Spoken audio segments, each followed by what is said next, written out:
103.5 FM 돈을 이해하는 시간 정철진의 목돈연구소.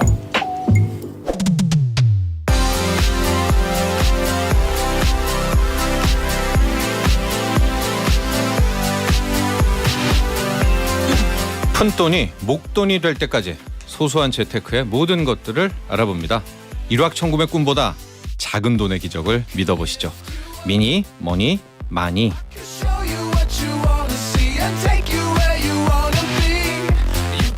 네, 미니 머니 마니 머니투데이 신인은 기자와 함께합니다. 안녕하십니까? 네, 안녕하세요. 네, 기자란 늘 바쁜 직업이잖아요. 네, 그렇습니다. 네, 오늘은 뭐죠? 오늘 뭐 쉬는 날인데. 오늘은 쉬는 날인가요? 네.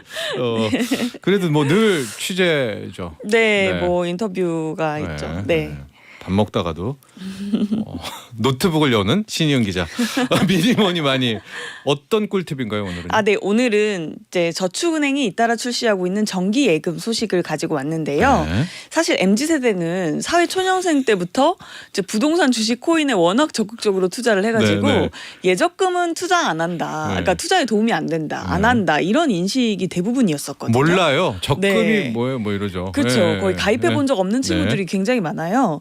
근데 이제 저축은행 정기 예금 가입한 친구들이 요즘 늘고 있다고 해서 조금 화제인데 네. 이제 금리 인상이 본격화됐잖아요. 그래서 네. 투자 성과가 또 잘 나는 사이클도 아니고 반토막인 친구들이 정말 많다고 합니다. 그래서 이제 약간 정기 예금 특판에 좀 MZ 세대들의 관심이 높아지고 있다 이런 소식을 좀 꿀팁과 함께 전해드리려고 합니다. 그렇습니다. 옛날에 통장 쪼개기 막 이런 것들 많았었거든요. 그렇죠. 풍차 돌리기도 네, 풍차 돌리기. 있었고. 네네네. 네, 예금 저축 풍차 돌리기. 요거를 아는 세대가 제가 이렇게 좀 인터뷰해 보면은 82년생 김지영. 맞습니다. 네, 네, 82년생 이상부터는 네. 잘 몰라요. 네, 네, 84, 네, 85 뭐 잘 모르더라고요. 네. 그러나 이들이 다시 지금 돌아오고 예적금의 있습니다. 세상으로 입문하고 있다고 합니다. 네. 특판 금리 어느 정도예요? 이게 이제 얼마 전 K뱅크에서 연 최대 5.0% 이자를 받을 수 있는 코드 K 자유적금이라는 상품을 특판했는데, 그러니까 연 최대 5.0%면은 꽤 높은 편이잖아요. 네. 출시 이틀 만에 10만 좌를 돌파했다고 합니다. 그래서 1년짜리 같은 경우는 4.6%, 뭐 3년은 4.7%, 그러니까 2년은 4.7%고요. 3년은 연 5.0%로 이제 그렇죠. 금리가 이제 차등 이제 적용되는데 예. 사실은 K뱅크뿐만 아니라 저축은행들이 요즘에 공격적으로 이제 수신금리 올리고 고객 유치하려고 엄청 노력 중인데요. 네. 그러니까 대부분 제가 찾아보니까 저축은행들은 연 3%대 금리의 이제 예적금 상품을 출시하고 있습니다. 네. 근데 이제 재밌는 건 MZ 세대를 겨냥해서 비대면으로 가입하면 우대금리를 더 주는 그런 행사를 많이 하고요. 네. 그래서 이제 앱을 설치해서 이제 가입하면 좀 뭐 0.3%, 4%더 받을 수 있는 네, 그런 상품들이 많더라고요. 근데 MZ 세대들은 코인이라는 네. 무지막지한 변동성, 네. 무지막지한 일확천금의 네. 꿈을 봤잖아요. 네. 근데 이 사실 만족하기가 친구들이 좀 쉽진 않죠. 예, 네. 돌아올까요? 연 3.5, 연 4.5, 연 5%에? 네. 근데 이제 정책 자금으로 이제 저축액에 이자 많이 얹어주는 그런 상품들이 있었잖아요. 네네. 그런 거 같은 경우에 반응이 굉장히 뜨거웠는데 사실 네. K뱅크 같은 것도 MZ 세대가 즐겨하는 이제 앱들이기 때문에 수요가 이제 굉장히 집중되고 있다고 하고요. 근데 이제 또 하나 특징이 있는 게 이제 가입 후에 그러니까 이 친구들이 굉장히 이제 처음에는 이렇게 이자도 많이 주고 나도 이제 한번 예적금의 시대가 왔으니까 금리도 오르고 하니까 가입할 거야 이렇게 하면서 가입을 했는데 네. 이제 계약 기간만큼 유지를 못하고 뭐 두세 달 만에 중도 해지하거나 포기하는 사례가 굉장히 많다고 해요. 어려워요 이거. 이거 안 적금. 해봤으니까. 네. 예. 그래서 아무래도 이제 예적금을 꾸준히 하는 습관이 돼 있지 않거나 네. 이제 충동적으로 가입한 다음에 이제 수습을 못하는 네. 그런 경우가 많지 않나 네. 생각이 됩니다. 근데 저는 MZ 세대들이 빨리 좀 돌아왔으면 좋겠어요. 아니 뭐 코인 투자, 주식 투자가 나쁘다는 게 아니라 예적금으로 이것도 해봐야 되지 않습니까? 그렇죠. 네. 병행하면 사실 가장 좋긴 한데 그렇죠. 이제 강제 저축의 의미도 있고 네. 이렇게 좀 시드를 꾸준히 이제 만드는데 네. 저축과 함께 예적금이 굉장히 좋은 이제 수단이긴 한데 예. 네, 요즘에는 이제 사실 요즘 친구들은 예적금은 하지 않는다, 보험도 가입하지 네, 않는다 이런 인식이 맞아요. 워낙 강해서 네. 네네. 네.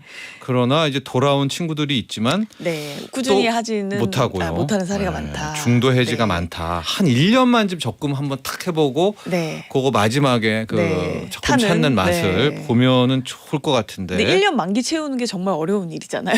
맞습니다. 또 그 MZ 세대들을 뭐 비난하고 욕하는 게 아니라 또 네네. 그렇게 살아온 세상이었잖아요. 그렇죠. 네네. 우리 MZ 세대들 입장에서요. 이런 이제 예적금을 할 때 주의할 점이 있을까요? 이게 이제 아까 말씀드렸다시피 아무리 고금리 예적금이라 하더라도 가입할 때 매월 자기가 정한 금액을 꾸준히 납입할 수 있을지를 굉장히 객관적으로 점검을 해봐야 됩니다. 예.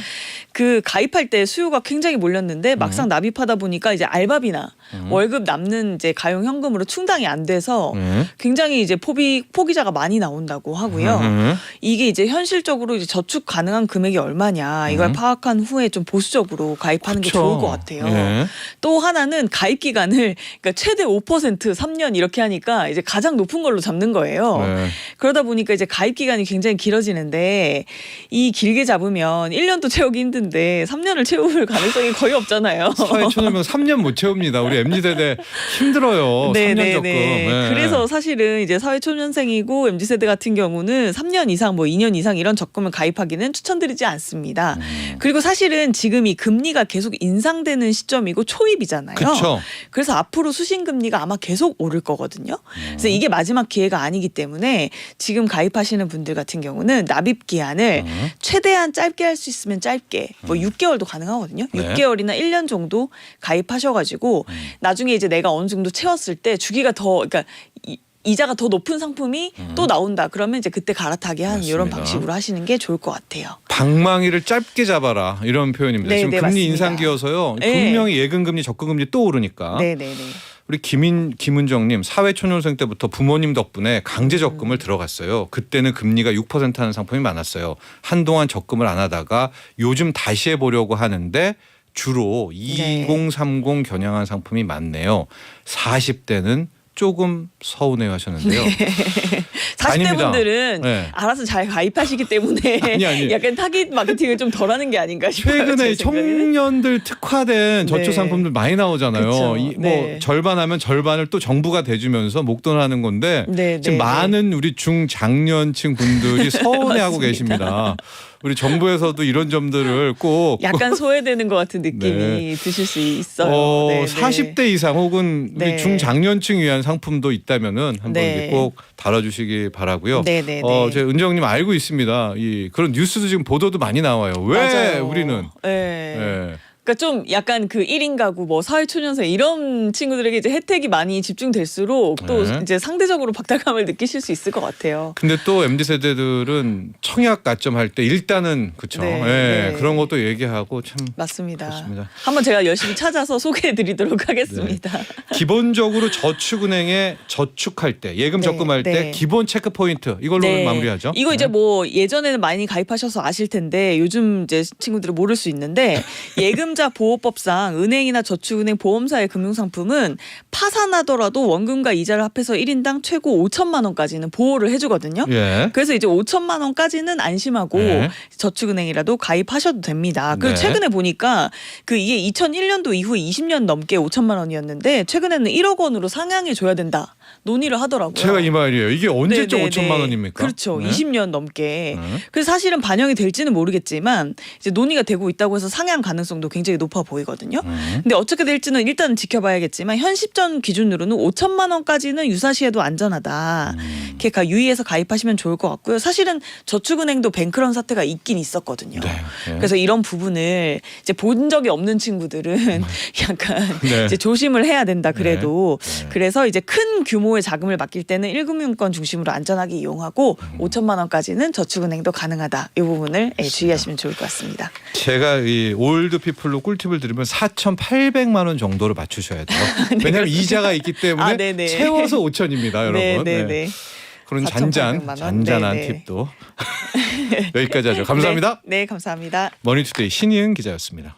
나도 부자 되고 싶어서 라디오를 켰어 정확하고 철저한 정철진의 목돈 연구소